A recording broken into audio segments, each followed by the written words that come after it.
J'assurerai que tout est bien parti. L'enregistrement est parti. Juste.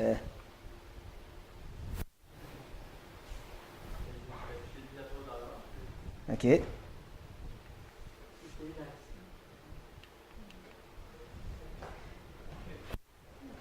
Laissez les experts à s'en occuper. Mais ceux qui ne savaient pas, Benoît, c'est qu'il préparait mon message en parlant de l'amour fraternel. Vous allez comprendre rendu là. Mais avant, bien sûr, j'aimerais prier. Père éternel, Tout-Puissant, j'aimerais continuer ma prière que je faisais tantôt. On a besoin que tu nous sauves. Pas juste sauver pour l'éternité, mais à tous les jours et à tout moment. On a besoin de toi. À quoi bon que je prêche en avant si ce n'est pas toi qui bâtis cette maison? À quoi bon que je sois en train de faire quoi que ce soit si ce n'est pas toi? Il faudrait juste que je me rasseoir et laisser faire si ce n'est pas toi qui es à l'œuvre ce matin. On ne fait pas un exercice théologique en essayant de décortiquer la Bible. On essaie d'être instruit par Dieu. On cherche une relation plus intime avec le Tout-Puissant. Nous, des êtres limités avec un être infini. On veut ça, on cherche ça ce matin avec soif et avec faim. On veut plus qu'une étude, plus qu'une parole d'un homme. On veut la parole de Dieu qui travaille nos cœurs, nos vies, nos personnes. On veut que l'eau de la parole nettoie notre être intérieur et nous change radicalement. Mais encore plus que juste nous changer pour qu'on fasse des meilleures choses. On veut plus de toi. On sait que par l'eau de la parole, on est nettoyé et purifié pour avoir plus de toi. Plus proche de toi, plus intime avec toi. Ce matin, c'est un exercice, un effort pour avoir un petit peu plus de Dieu. Entendre un peu plus sa voix, le voir un peu plus, être plus proche de lui encore. Et ceci, ça se trouve parmi nos frères et sœurs. Tu as établi l'Église, le corps de Christ, pour qu'on puisse retrouver Dieu dans chacun d'entre nous. Si on s'approche de cette réalité-là, de cette idée, à la place de se rapprocher de l'Église comme obligation, une réunion, on va pouvoir vraiment voir Dieu partout, à travers chacun de nos frères et sœurs, dans chacune de nos relations.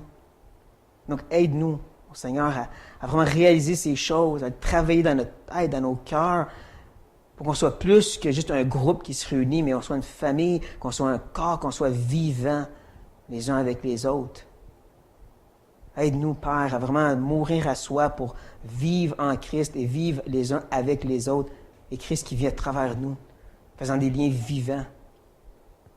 Père, j'appelle à ton aide pour que je sois capable de prêcher ta parole fidèlement, que je sois capable d'exprimer les idées que tu m'as partagées. À quoi bon d'avoir mis tous ces efforts si ce n'est pas toi qui viens m'aider maintenant à pouvoir l'exprimer aux autres? C'est juste un message que j'ai mémorisé sinon. C'est juste des mots que j'ai mis dans ma tête. Si ce n'est pas toi, Père, je vais aller me rasseoir. Donc, encore une fois, Dieu Tout-Puissant, on demande, viens ici ce matin, s'il te plaît. Amen. Yay! Bon. Bien oui, j'ai été à Charlebourg pendant 3 week-ends et je vous dirais qu'une des bénédictions, il y en a eu plusieurs, mais une des bénédictions, c'est les messages que j'ai amenés là-bas. J'ai pris la série que nous faisons, La vie ensemble, justement, et je l'ai amenée à cette église-là d'une façon plus modifiée. Je l'ai faite en 3 messages. Donc, j'ai vu avec eux le corps, 1 Corinthiens 12. Ensuite, j'ai vu l'interaction Romains 14 dans un message. C'est un de mes plus longs messages. Et ensuite, on a vu aussi, bien sûr, le support Galates 6 et Romains 15. J'ai même saupoudré un petit peu de confession mutuelle pour compléter le tout avec eux. Et une chose que je me suis rendu compte, c'est que depuis 1 mois maintenant, je baigne. Je baigne dans cette étude pour pouvoir la modifier. Depuis 1 an, je mijote dans cette étude et je suis en train de réaliser à quel point qu'elle a un impact bénéfique. Pas à cause que c'est mon étude, mais à cause des passages en soi, à cause de qu'est-ce que ces passages enseignent sur la vie ensemble. Je suis en train de comprendre l'utilité. Et je dis ceci parce que, oui, c'est vrai que certains de ces messages ont peut-être éraflé, peut-être dérangé, blessé, peut-être même offensé certains d'entre vous, si ce n'est pas tous, à un moment ou à un autre. Mais c'est pour notre bien. Dieu a pris l'épée de la parole puis il nous a tranchés en 2. Il a enlevé notre résistance puis il a ouvert nos cœurs pour qu'est-ce qu'on va voir à partir de maintenant. Parce qu'à partir de ce dimanche et les prochaines fois qu'on va se voir, on va voir ensemble des principes. Et ça pourrait être tout simplement un passage rempli de principes et de règles qu'on essaie de mettre en pratique, mais puisqu'on a été travaillé, plus nous impacter. On va venir à vraiment réaliser leur utilité dans la vie de tous les jours, mais ça va vraiment nous changer aussi. Ça va plus que des règles, en d'autres mots. Je vais même briser une des règles de l'herméneutique. L'herméneutique, c'est l'étude de la parole. Je vais mettre des lunettes théologiques. Je vais imposer au texte une certaine vision. La vision de la vie ensemble qu'on voit depuis le tantôt. C'est cette vie ensemble qui a premièrement notre identité. Nous sommes des membres du corps de Christ qui vit pour le bien du corps. Ou le support, où est-ce que tu t'oublies toi-même puis tu vis pour le bien de l'autre. Ou aussi la confession, où est-ce que tu t'oublies puis tu ouvres ton cœur. Sans oublier Romains 14 qui nous a enseigné dans les interactions qu'on n'impose pas nos convictions les uns aux autres. Tout ça, on va l'imposer à ces principes. Donc, ça va être un peu moins des études exégétiques, le texte dans son contexte, et ça va être un petit peu plus du pratico-pratique, et je sais que ça va faire plaisir à certains d'entre vous, ça. De pouvoir voir un peu comment ça s'attache à nos vies, comment on peut le mettre en pratique. Le premier de ces passages, c'est Romains chapitre 12. Donc, s'il vous plaît, tournez dans Romains, le chapitre 12.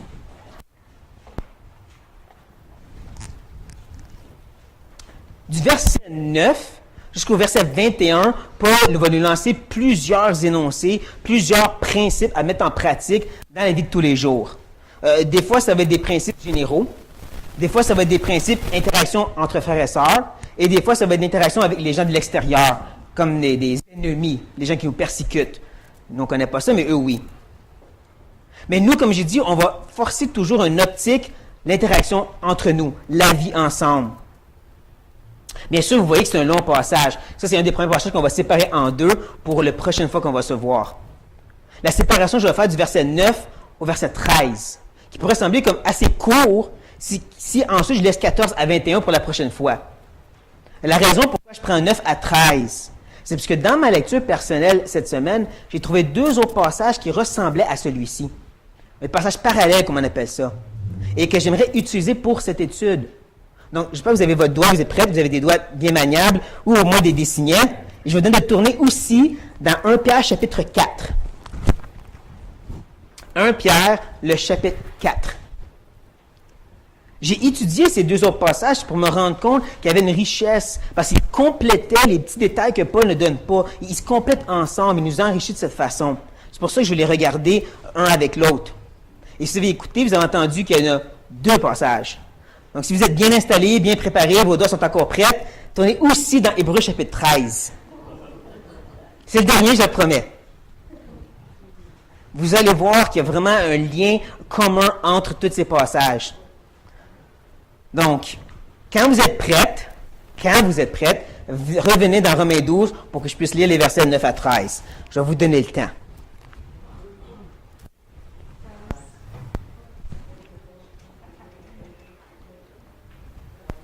Pour ceux qui ont besoin d'aide, 1 Pierre 4, Hébreux 13, Romains 12.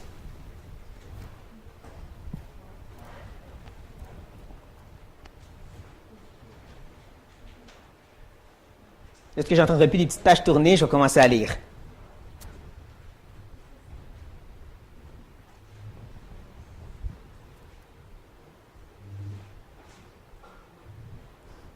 Donne de la chance aux gens quand même.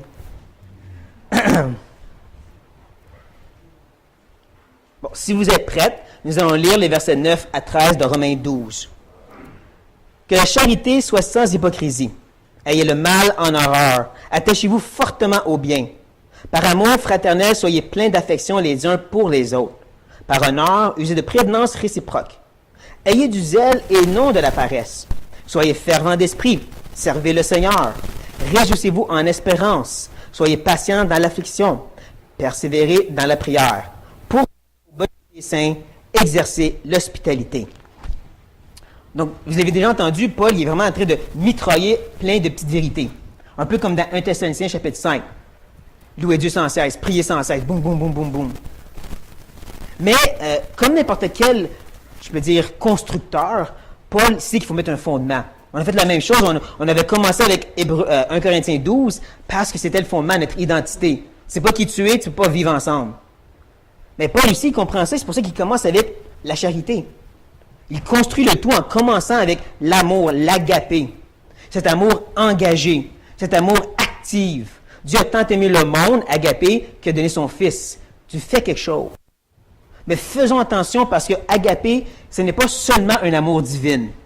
L'agapé, ce n'est pas la meilleure et la plus grande des amours qui existent. Et l'agapé, ce n'est pas un amour sans émotion.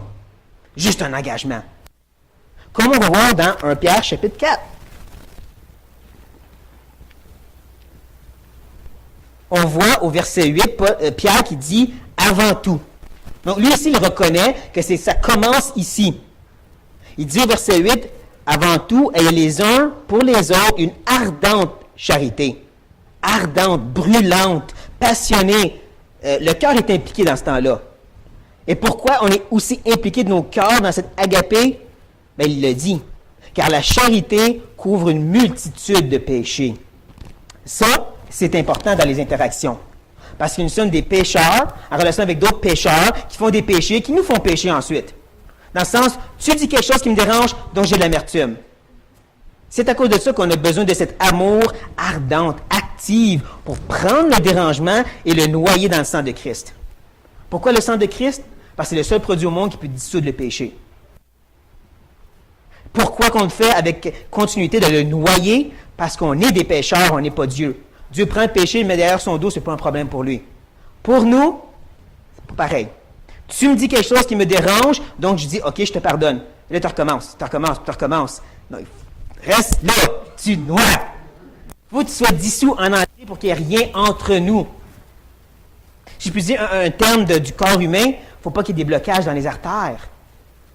C'est pour ça qu'on est ardent de se battre contre ces dérangements parce qu'il va en avoir, pour pas que ça crée des petites plaquettes, des petites protections sur notre cœur, comme quand on revient dans Romains 12. Et que Paul nous dit que cet amour doit être sans hypocrisie. Je pense que la plupart ici, vous le savez, que le mot hypocrite, ça vient des masques que les acteurs ils portaient. C'est une protection, c'est une fausseté, c'est pas vraiment qui tu es ou comment tu te sens. C'est comme quand on dit « je t'aime dans le Seigneur ». La plupart du temps, ça veut dire « je suis pas content avec toi, mais Dieu m'oblige de t'aimer ». N'est-ce pas? Ouais. C'est pas ça que Paul parle ici. Ou « je suis engagé à t'aimer, même si tu me tombes ses nerfs ». Ouais, non. C'est pour ça qu'il faut être ardent pour s'en débarrasser, pour pas qu'il y ait ces petits masques-là, ces petites protections, ces petits dérangements. C'est pas juste l'engagement, c'est aussi passionné dans l'effort de dire « je vais t'aimer ». Je vais m'efforcer pour être en communion avec toi.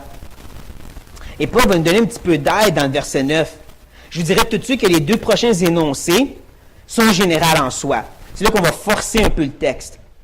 Parce que le mot « mal » et « bien » que Paul utilise, ça veut dire tout ce qui est mal, tout ce qui est bien. Donc, il ne parle pas nécessairement des relations ici, mais nous, on va le faire dire les relations. Donc, quand il parle du mal, on va penser à des choses comme la médisance. Tout le mal qu'on peut faire avec notre langue contre un frère ou une sœur. Ça, il faut que tu l'aies en horreur. Paul utilise ici un terme tellement fort que ça peut vraiment de détester au plus haut point. Moi, quand je pense à ça, je pense aux 7 choses que Dieu a en abomination dans les Proverbes. Et j'ai souligné les 7 que je trouvais intéressants parce que la langue menteuse, des fois, ça a rapport avec les uns les autres. Le faux témoignage qui dit des mensonges, tu nuis à l'autre par ton mensonge. Et là, tu excites des querelles entre les frères. Parmi les 7 qui sont mentionnés, 3 de ces 7 ont rapport avec nos relations entre nous. Ça veut dire que la façon que tu viens nuire à la relation de tes frères et sœurs, c'est autant pire pour Dieu que de commettre un meurtre. C'est sérieux. C'est pour ça que, comme je dis ici, le mal, on devrait aussi l'impliquer dans nos relations interpersonnelles. De voir le fait que tu veux t'en sauver. Certaines traditions vont carrément mettre « sauvez-vous du mal » pour ensuite, bien sûr, aller s'accrocher, s'attacher fortement au bien. Le mot « attacher », c'est « colla ». Je pense que vous l'entendez, hein? Le mot « colle ». Littéralement, c'est un mot qui veut dire de la colle industrielle. Tu mets des matériaux ensemble et tu ne peux plus les enlever. Il faut être tellement attaché au bien que tu peux voir la séparation entre moi et le bien. On est un ensemble, à ce point-là. Je rentre en moi et je deviens bien à ce point-là. C'est ça qui est supposé se passer ici. Donc, je m'efforce constamment avec tout mon cœur de faire du bien aux autres, parce qu'encore une fois, on parle d'interaction ici, nous autres. C'est comme un certain homme a dit, et je suis désolé, j'ai vraiment oublié toutes les personnes que j'ai des citations, donc elles sont toutes anonymes aujourd'hui. pense pas que c'est important. Mais cet homme a dit, Paul n'est pas en train de mentionner le fait qu'il faut faire attention au mal ou avoir une adhésion au bien. C'est pas juste, oui, la médisance, c'est pas correct. Non, ça, c'est pas vraiment l'haïr avec tout ton cœur, comme tu haïs n'importe quel autre péché que tu n'aimes pas en particulier. C'est pas juste, oui, il faut connaître les 4 P. Connaissez les 4 P? Présente ton partenaire parfaitement en public. Ça, c'est une bonne idée. Non, si tu le reconnais que la meilleure chose que tu peux faire avec ta bouche. Je ne sais pas si vous voyez, mais Paul fait un beau contraste entre les deux. Il n'y a pas de neutre. C'est entre tu es en train de détester le mal ou t'appliquer avec qu'est-ce que tu as à faire le bien. Il n'y a pas entre les deux. Ta bouche va être utilisée pour faire la médisance ou pour louer les frères et sœurs. Il n'y a pas entre les deux. Il y a même un contraste avec l'amour, charité, agapé, puis ensuite le fait de haïr, détester le mal. C'est pour nous montrer, pas de neutre, c'est pour nous montrer qu'il faut vraiment être impliqué ou ardent, comme on l'a vu tantôt. Et pour nous montrer aussi qu'il y a de l'émotion, on a le verset 10. Le verset 10 est bourré des mots grecs philo. Philo, c'est un amour émotionnel. Donc, laissez personne vous dire justement que l'amour émotionnel, c'est pas important. Paul il en met plein dans le verset 10. Il utilise premièrement Philadelphia. Philadelphio, amour fraternel, on le connaît très bien. C'est comme l'amour d'amitié qui existait entre David et Jonathan, qui était plus fort que celle des femmes, comme David dit. Personnellement, je n'ai jamais compris cette idée-là, mais bon, ça c'est Jonathan puis David. Et ensuite, affection. Techniquement, le mot affection, c'est philostorgé. Ça, c'est un amour qui est naturel, un amour familial. C'est comme l'amour d'une maman pour ses enfants, ou des frères et sœurs entre eux. C'est juste là. Il est en train de nous dire qu'il faut autant avoir cet amour amical qu'un amour naturel entre nous, frères et sœurs. J'aime la façon que MacArthur le présente. Paul nous dit qu'il faut avoir de l'amour qui aime avec amour. C'est ça qu'il est en train de dire. Ton cœur, es-tu engagé face à ça? J'espère, parce qu'il y a beaucoup d'amour ici. Et encore, il va nous montrer une façon de le mettre en pratique en disant, par honneur, user de prévenance réciproque. Qu'est-ce que ça veut dire et qu'est-ce que ça mange en hiver? Ben, ça ne mange rien en hiver parce que c'est une phrase. Mais le mot prévenance. Prévenance, c'est l'idée d'aller en avant et de montrer l'exemple. Donc, j'aime bien le jeu de mots que Paul fait. Tu vas en avant de tout le monde, tu prends quelqu'un et tu dis c'est lui le meilleur. Tu es déjà en avant de tout le monde et tu dis non, c'est lui le meilleur. Tu es le modèle pour voir les autres comme des modèles. Et je connais un frère qui est justement comme ça. On dirait que tout le monde autour de lui, c'est des modèles pour lui. Ça, c'est de qu'est-ce que Paul parle. Si tu vois les autres comme meilleurs que toi, tu es plus prêt à les aider, leur pardonner et les aimer, n'est-ce pas? C'est, hey, il est honorable, lui. C'est pour ça qu'il dit que tu vas être le premier à faire ça, parce que c'est ça qui va vraiment nous aider face à notre engagement d'aimer. Et ça, même quand c'est difficile. Pourquoi je dis ça? C'est là qu'on va aller dans Hébreux 13. Dans Hébreux chapitre 13, le verset 1, on peut lire « Persévérer dans l'amour fraternel ». Je vais vous donner une petite leçon d'histoire face au livre aux Hébreux. Ce livre a été écrit en Église qui est assez vraiment persécutée. Beaucoup des gens sont en train de reculer et retourner au judaïsme à cause de ça.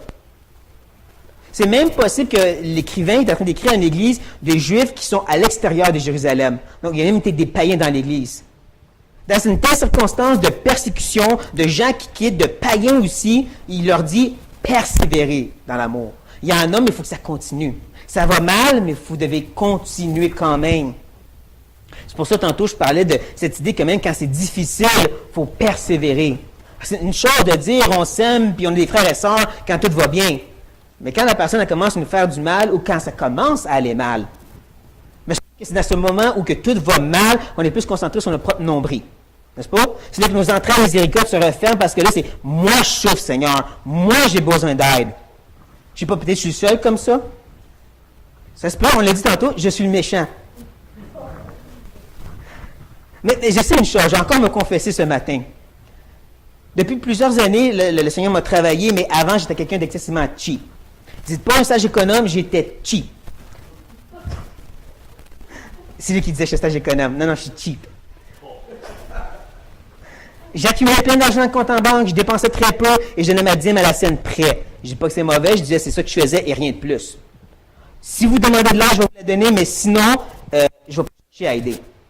Et quand ça va mal, c'est là que je disais tu touches pas en compte en banque. Et là, Dieu m'a fait rencontrer quelqu'un de totalement différent. Elle prenait l'argent quand il n'y en avait plus, puis elle dit, on le donne aux autres. Elle disait, ça va mal, donc on va aider les autres. Par ceci, Dieu m'a beaucoup travaillé face à cette idée que quand ça va mal, c'est là que tu aides. C'est là que tu te donnes. C'est là que tu persévères dans l'amour, comme on voit dans Hébreux. C'est là qu'on va revenir aussi dans Romains chapitre 12. Parce que les versets 11 et 12, clairement, fait référence d'une façon générale à tout ce qui est la vie chrétienne. Mais nous, comme j'ai dit, on l'impose à la vie ensemble.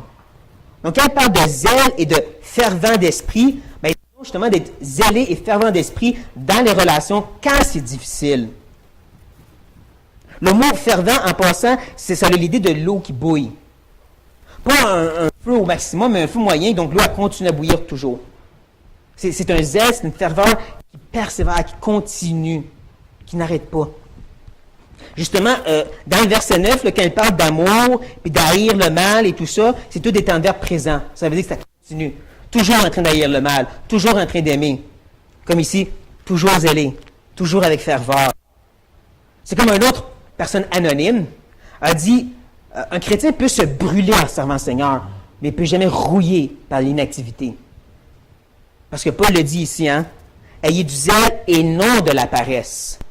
Il faut avoir une continuité. Puis encore, on voit un contraste, n'est-ce pas? Il y a encore un ou l'autre. Entre tu es zélé et fervent d'une façon continuelle ou tu fais rien. Entre tu te donnes pour servir le Seigneur. Et en passant, le mot servir ici, c'est pour un esclave. Celui qui obéit au doigt et à l'œil, c'est le servir ici, pour servir le Seigneur. C'est pas juste un serviteur qui a des journées de congé, c'est tu vis pour l'œuvre du Maître. Ça me fait revenir encore une fois sur le fervent. Vous savez comment que quand l'eau bouille d'une façon continuelle, elle va justement évaporer. Tu ne peux pas le laisser sur le feu toujours, ça va s'évaporer. On est-tu prêt donc à être fervent de ce sens-là jusqu'à être évaporé à l'œuvre de Dieu? C'est comme Jim Elliot. J'en ai déjà parlé de cet homme-là. Ce missionnaire à l'Équateur qui est mort à sa première journée d'arrivée. Les Indiens l'ont tué tout de suite en arrivant. Et dans son journal intime, une journée avant sa mort, il a écrit à propos de Hébreux 1, 7, quand ça dit que les serviteurs sont des flammes de feu de Dieu.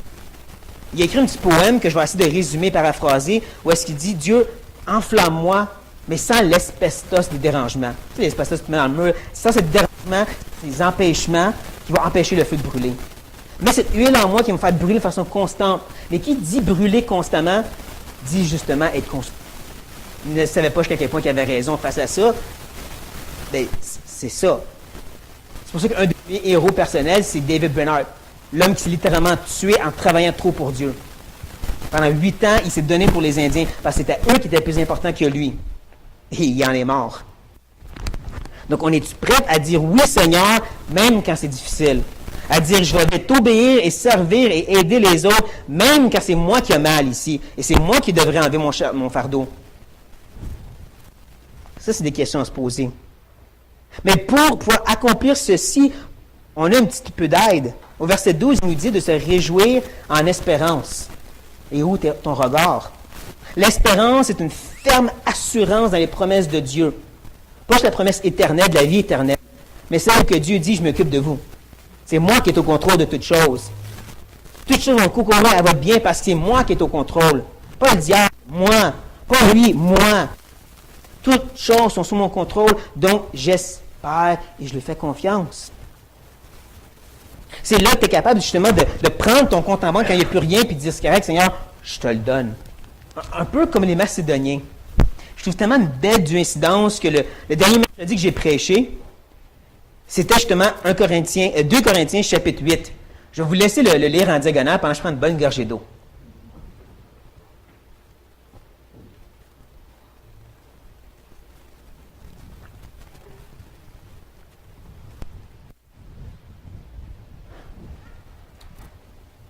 Bon, j'espère que vous avez fini.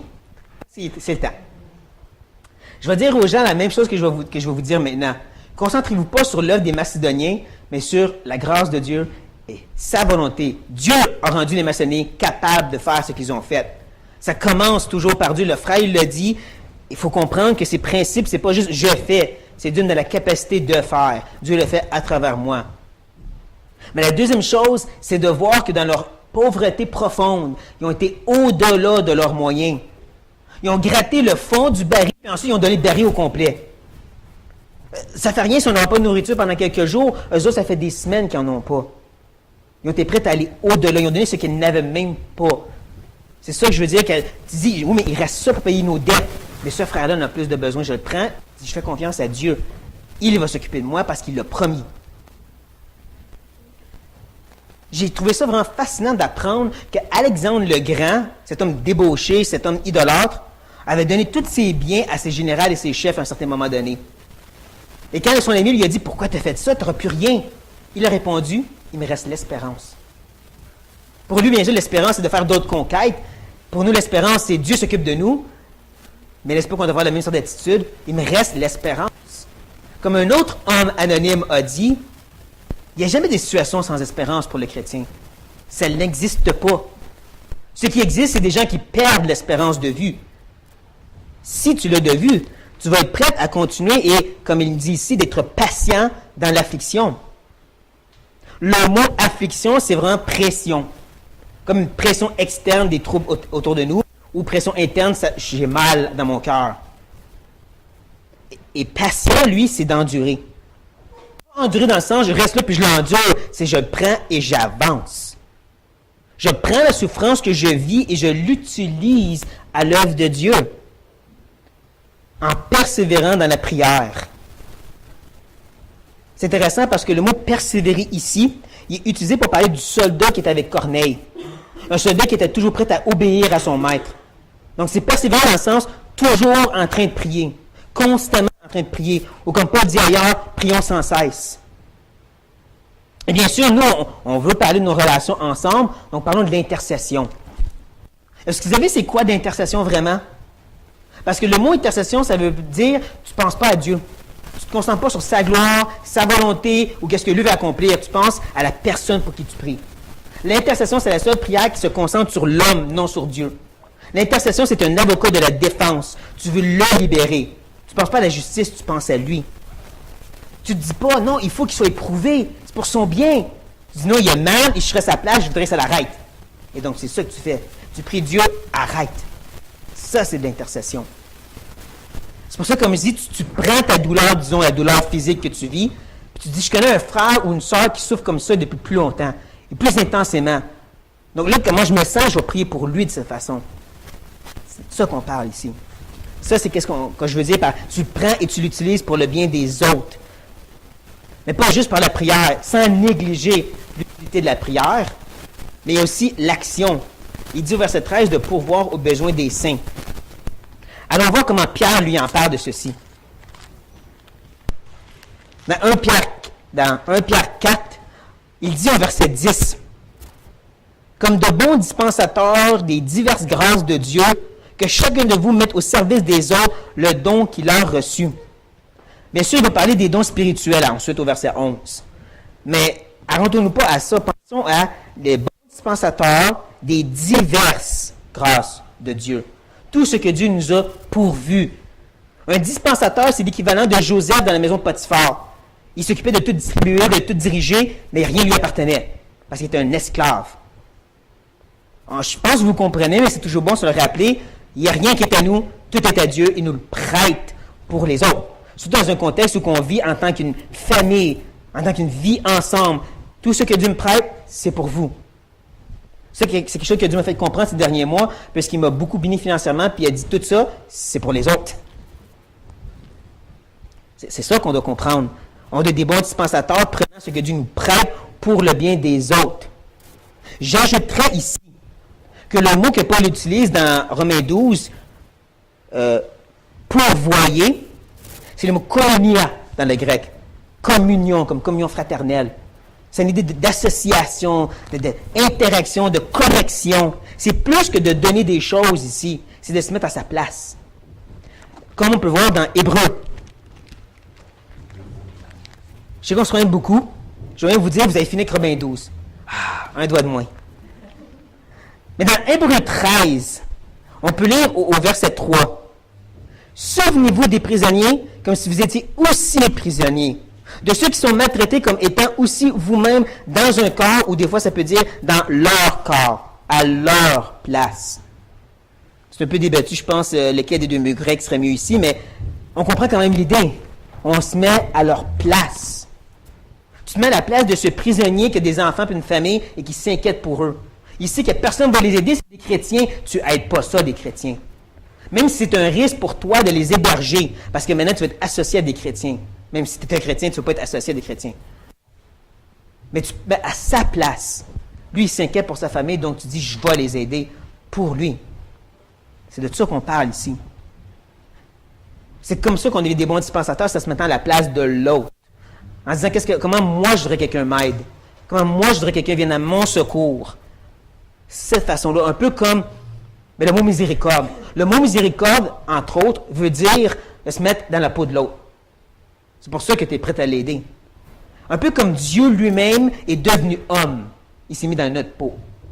Et comme on apprend dans Hébreu, il peut maintenant compatir avec nos faiblesses. Moi, je trouve ça fascinant, l'idée. Dieu, qui est parfaitement toute chose, est devenu un homme, a changé, et à cause de ça, il peut mieux nous comprendre. Dieu a appris quelque chose.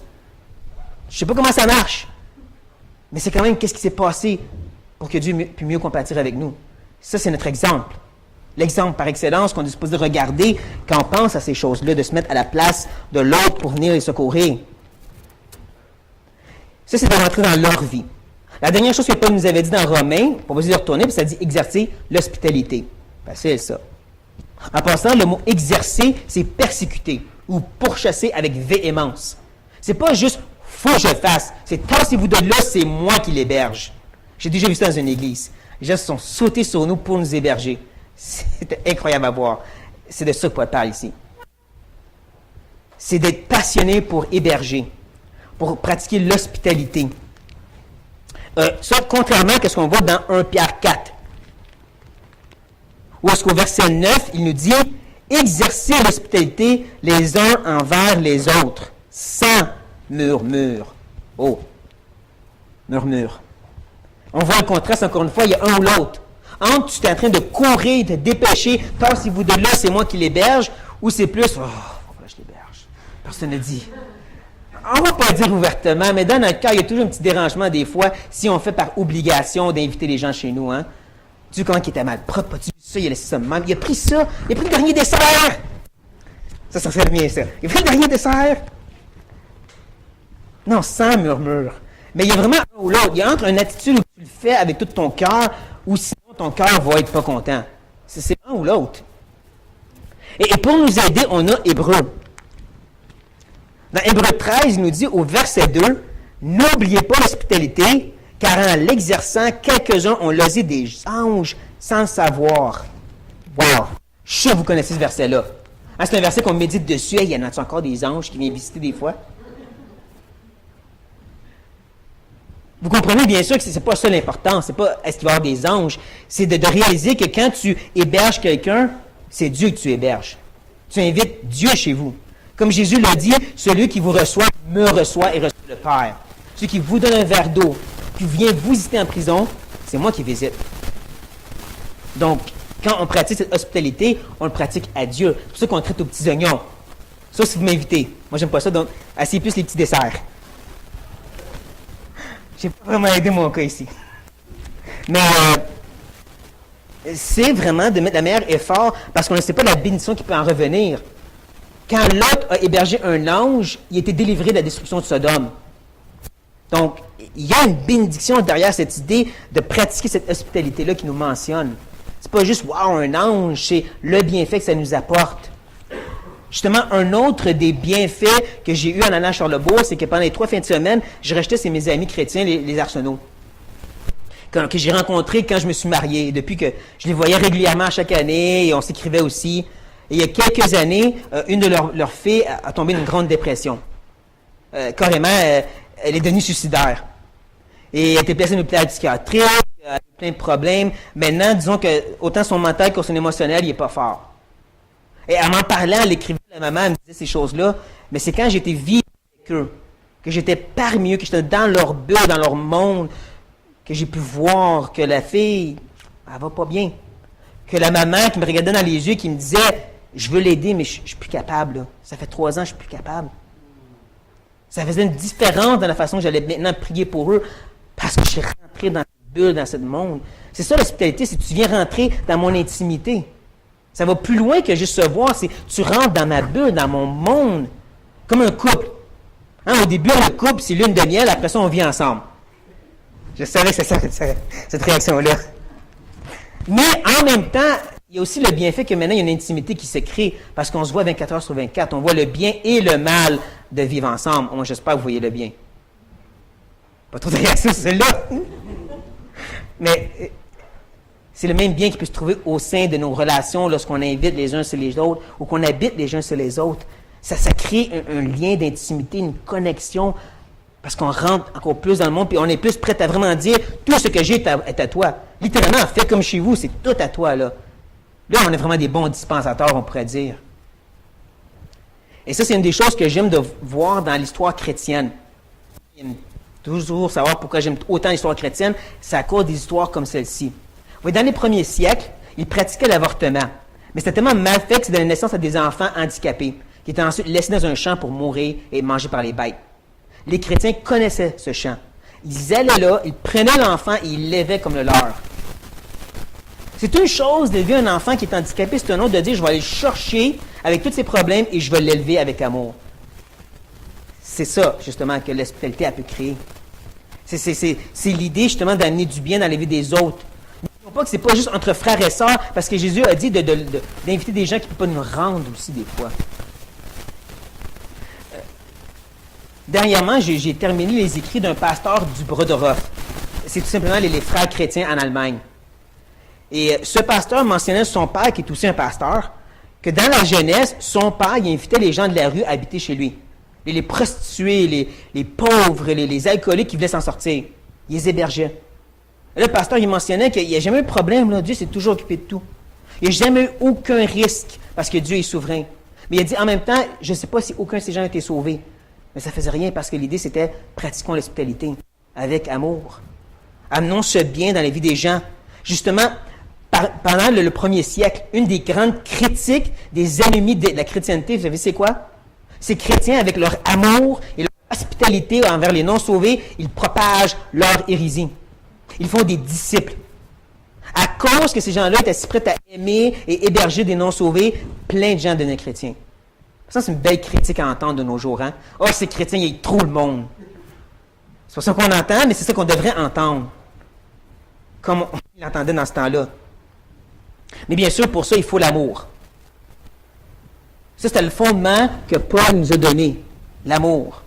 Et je vois le fait que s'il y a un fondement, il y a une construction. Moi, je vois un édifice dans ces passages-là, un édifice de 4 étages. Bien sûr, ça inclut aussi le penthouse et le sous-sol. Le sous-sol, dans le sens, le fondement au cas qu'on a construit. Un fondement qui a plusieurs matériaux similaires. L'amour. Hein, tu avais de l'amour charité, engagé. Tu avais de l'amour émotionnel, passionné. Tu avais aussi, bien sûr, de l'amour naturel, familial.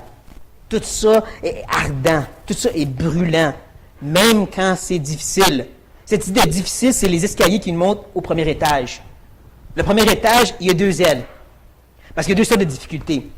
Tu as le mal que les gens nous font, qui, justement, Pierre nous a appelé de prendre ça et de le noyer dans le sang de Christ. Pas de le couvrir en dessous du tapis. Ça l'aide jamais. Donc, tu le noies dans le sang de Christ.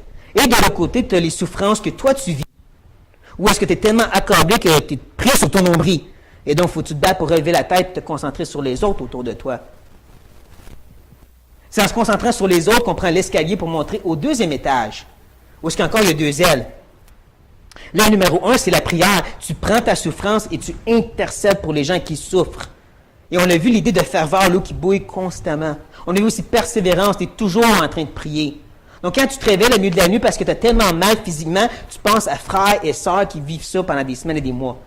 Puis tu dis, Seigneur, aide-les. Ou si tu passes une journée où on dirait que Dieu il est loin de toi, puis tu réussis à la fin de l'agripper. Tu penses à ton frère qui te dit, ça fait des semaines, des mois que je me sens comme si Dieu est loin de moi. Puis tu dis, je te lâche pas jusqu'à temps que tu vas le voir. Et il y a bien sûr de l'autre côté, l'autre elle, qui elle nous parlait plus de se mettre à sa place pour aider. T'es prêt à être comme des dispensateurs. Tout ce que j'ai, c'est pour ton aide à toi. C'est pour ça que Dieu me l'a prêté. C'est pour venir à ton secours. Donc, je rentre dans ta vie. Et là, je monte l'escalier au penthouse. Penthouse parce que tu rentres dans ma vie à moi. Là, tu viens dans mon intimité.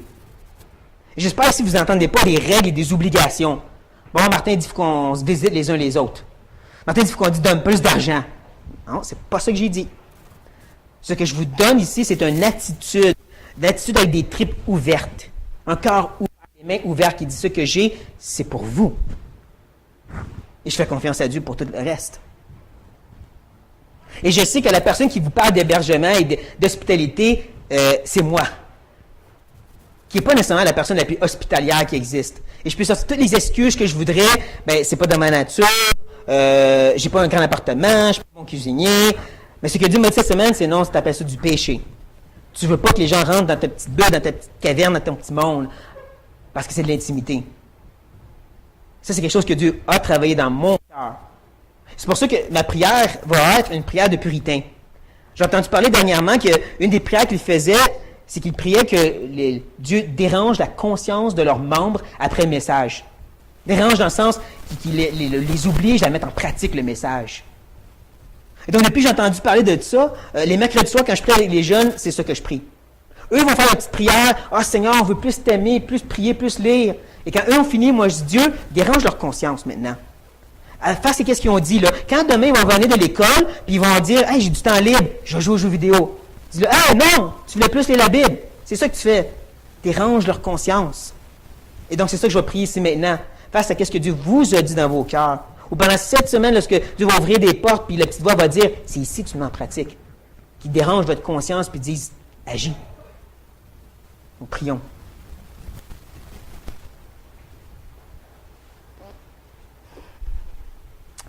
Père éternel, tu es certainement un Dieu dérangeant. Tu nous déranges, tu ne nous laisses pas être comme on veut. C'est assez que tu nous as sortis de notre monde de péché, mais maintenant tu nous dis qu'il faut arrêter de pécher aussi. Il faut arrêter de vivre égoïstement. Être centré sur nous-mêmes, nos petits plaisirs, nos petits désirs. Non, il faut qu'on vive pour les autres. Il faut qu'on vive pour nos époux, épouses. Il faut qu'on vive pour nos frères et sœurs, pour les enfants. Tu nous demandes vraiment des fardeaux extraordinaires. Et ensuite, tu nous éprouves, puis tu nous dis maintenant, continue à donner. Continue à faire. Continue à te sacrifier. On n'a plus rien, on dit on n'est plus capable, tu dis encore plus. Encore plus loin. Tu es certainement un Dieu qui dérange. Mais maintenant, Père, qu'on soit actif face à ce dérangement. Qu'on soit actif dans chacun de nos vies, dans chacun de nos cœurs, par ta conscience, par ton esprit, que tu nous piques au vif et ne laisses pas être indifférents. Ou est-ce que l'amour pourrait être plus ardent pour pardonner nos frères et sœurs? Ou est-ce qu'on pourrait être plus à l'œuvre pour dispenser ce que tu nous as prêté? Ou est-ce qu'on peut être plus prêt à ouvrir nos portes et dire, viens me visiter? Qu'on soit plus prêt à vraiment être une famille, de vivre ensemble les uns avec les autres et non séparément chacun de notre bord jusqu'à dimanche prochain. Viens nous déranger face à ça, Père. Laisse-nous pas tranquille. Laisse-nous pas quitter tranquille. Laisse-nous pas vivre la semaine tranquille. Dérange-nous. Dérange-nous jusqu'à temps qu'on obéisse. Dérange-nous jusqu'à temps qu'on change notre vie. Dérange-nous jusqu'à temps qu'on fasse ce que tu dis. Mais dérange-nous, Seigneur, qu'on ne soit pas indifférents. Amen.